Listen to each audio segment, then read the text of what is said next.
Hey Cowboys Nation, let's go for another round of news from America's team. Watch until the end so you don't miss any news and sign up to stay tuned for everything that comes out about the Cowboys. Cowboys Stefan Gilmore will do whatever it takes to play versus Packers amid injury. An already weakened secondary took another blow late in the first half of the Dallas Cowboys division-clinching laugher in Washington when Stefan Gilmore headed to the locker room with a dislocated shoulder. An MRI later revealed that Gilmore avoided structural damage, which was welcome news to a Dallas defense that already lost top corner Trevon Diggs to a knee injury earlier this season. Gilmore told the press immediately after Dallas' Week 18 win that he would be on the field against Green Bay for the first game of the playoffs. The MRI results support that claim, but the veteran corner has a long way to go after spending the entire second half of Week 18 with his shoulder in a sling. Cowboys head coach Mike McCarthy said at his Wednesday presser that Gilmore wouldn't see much practice activity before Saturday as the team tries to get him ready to take the field Sunday night. That means spending plenty of time with the rehab group in practice between now and then. Assuming he does return to the field, Gilmore will wear a shoulder harness against the Packers, a development he confirmed to the Dallas Morning News' Michael Gehlken Wednesday afternoon. "Yeah, for sure," Gilmore said when asked if he'd don the protective harness if he plays Sunday night. "I'm looking forward to the opportunity this week. Whatever it takes." Gehlken added that Stefan Gilmore could take a trial run with the harness on at Thursday's practice, but the Cowboys won't rush their best remaining corner back to the gridiron. NFL Insider. Cowboys could fire Mike McCarthy, hire Bill Belichick. The Dallas Cowboys are in the playoffs for the third straight year under Mike McCarthy, but the team is being linked to a move for Bill Belichick. The former New England Patriots head coach is now available after being fired on January 10th. But his future in the NFL is uncertain. For NBC Sports insider Mike Florio, there is a very real chance Belichick's future lies in Dallas. But it primarily rests on how much McCarthy succeeds in his third playoff campaign. It just makes too much sense. If Mike McCarthy makes the kind of bonehead mistake that we saw in the Week 17 game on Saturday night, throwing the ball on 2nd and 15 and giving the Lions enough time to drive down the field and score the touchdown. That's the kind of thing that if he does it in the playoffs and they lose, he's done, Florio said on 105.3 The Fan. Quite possibly. Based upon what Jerry Jones has said in the availability of Bill Belichick, it's quite possibly going to be the end for Mike McCarthy because there is a clear opportunity to upgrade to a guy to give Jerry what he's been chasing since 1995. It's hard to part ways with a coach as successful as McCarthy is. But Belichick is a living legend, and it might be just as hard to let the opportunity pass by. Jerry Jones' recent comments on McCarthy. In his radio appearance, Florio references a recent comment from Jones when talking about Belichick. Well, as Heavy's DJ Siddiqui covered, there may some credence to that. On January 7th, Jones refused to commit to McCarthy when asked about the coach's future. Fort Worth Star-Telegram reporter Clarence Hill Jr. shared the response on X. When asked directly about Mike McCarthy's Cowboys' future, owner Jerry Jones said, "We'll see how each game goes in the playoffs," Hill posted. In typical Jerry Jones fashion, it's a vague response. But it definitely shows that Jones is reserving his judgment until after the postseason campaign. Considering that McCarthy is 1-2 in the playoffs and in his fourth season, Dallas may feel like they've given him enough time.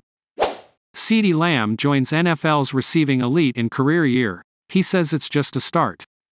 CeeDee Lamb learned to embrace number 88 when Dallas Cowboys owner Jerry Jones insisted he wear the number associated with some of the best receivers in club history. Next, he adjusted to the role of Dak Prescott's top target after the Cowboys decided it was his time 2 years ago and traded Amari Cooper. Now the 2020 first-round pick has put together the best receiving season the storied franchise has ever seen and believes he can be called one of the NFL's best. Still, it's all just a start. "I'm definitely one of the elite receivers in this game," Lamb said. "I worked my tail off to be that and to say that confidently. It's good to be elite, but how consistent? How long can you be elite is the next challenge. I'm looking forward to it. Can't wait. But it will wait. First, Lamb wants to get the Cowboys, 12-5, past the divisional round for the first time in 28 years. Thanks in part to his breakout season, they're positioned better than either of his other postseason trips the previous 2 seasons. Dallas, the number 2 seed in the NFC, plays Green Bay, 9-8, in a wild card game Sunday at home, where the Cowboys have a 16-game winning streak. They will play at AT&T Stadium again if they win. Ask Lamb about numbers, and he's quick to respond with something about winning being the only thing that matters to him. It's just been hard to ignore the numbers this season, even for him. Lamb broke both of Michael Irvin's club records from 1995, the last time the Cowboys reached an NFC championship game, and won the franchise's 5th Super Bowl title.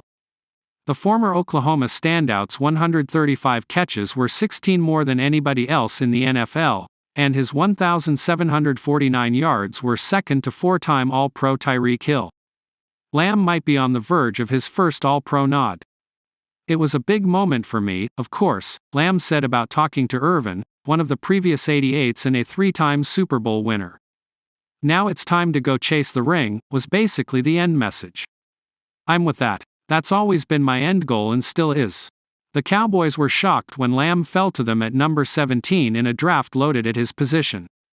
2 receivers went before him, and 6 were taken in the first round. It's been a steady climb ever since, from 935 yards to 1,102 and 1,359.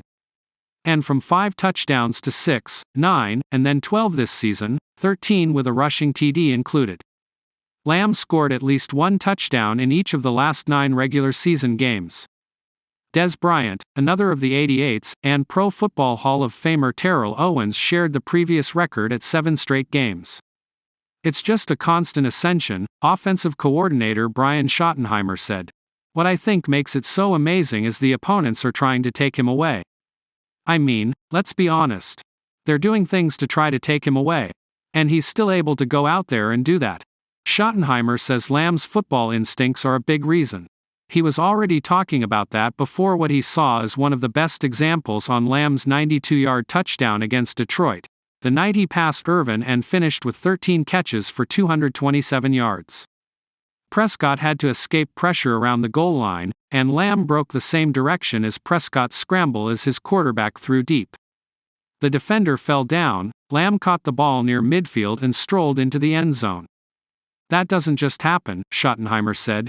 Prescott believes the connection has grown through a lot of work together, starting in the offseason and continuing once the games began. As for elite, Lamb's QB didn't think there was any waiting for that. On the day he showed up, Prescott said of when Lamb became elite. Yeah, he had it all in him. We had another number 1 receiver here as well. I guess when Amari left and him really just understanding it's time for me to take this leap and take on this role. Yeah, from that moment. Coach Mike McCarthy, calling plays for the first time in his 4th season in Dallas, has a similar view of Lamb's ascension. It was a matter of opportunity. We started moving him around last year, similar to the way we played with Amari, McCarthy said. If you're going to be a number 1 wide receiver in the league, I think it's important for him to be able to move around. He has such a unique skill set. I think he's a dynamic player out of the backfield, too. Lamb is set to play on the 5th-year option of his rookie contract next season. There was plenty of contract talk last summer in California. There will be even more if a deal doesn't get done in the spring. I've got a goal in mind and that's to get a ring, Lamb said. At the end of that, then we'll start talking about everything else. I'm going to focus on this, then we'll get on that.